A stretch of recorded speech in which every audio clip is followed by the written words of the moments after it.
Good evening again. Officer Bergeron with the North Adams Police, and tonight we have more of Aesop's Fables. Let's see. The Man and the Lion. A man and a lion were traveling together through the forest. They began to argue as to who was the stronger, man or lion. In the midst of their quarrel they passed a stone statue which showed a man strangling a lion. "There," said the man, pointing to the statue, "see how strong man is. Does this not prove that I am right?" The lion chuckled. "Aye," said, "but this statue was made by a man. If we lions knew how to build statues, you would see that man under the paw of that lion." How a story ends often depends on the storyteller. The Hare and the Hound. One day, a hound came upon a hare resting under a bush. At once the hound gave chase, but as fast as he ran, the hare ran faster and soon escaped. A passing shepherd saw how the hound had lost the hare. He called out scornfully, "You call yourself a hunter? Why, that hare was 1/10 your size, and still he got away from you."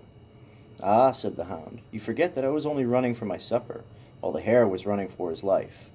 It is ever true that fear lends wings to the feet."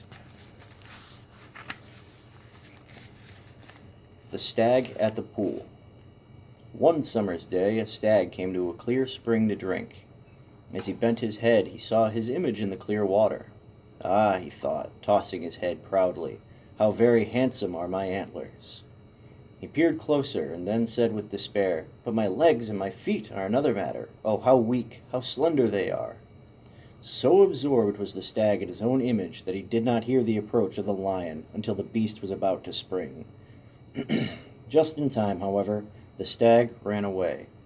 It seemed as if the stag would escape his pursuer, for as long as he was on the open plain he was able to outrun the lion.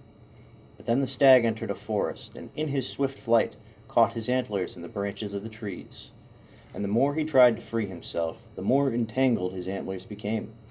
In a few moments the lion was upon him. Too late, the stag reproached himself. "Woe is me! How I have deceived myself! I scorned the feet which would have saved me, and praised the antlers which would have caused my downfall.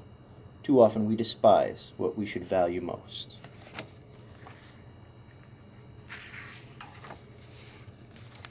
The Farmer and the Stork. A farmer placed nets on his newly planted fields and caught a number of cranes that had come to pick his corn seed. Among the cranes there was one stork. "Pray spare me, mister," begged the stork, "and let me go free this once.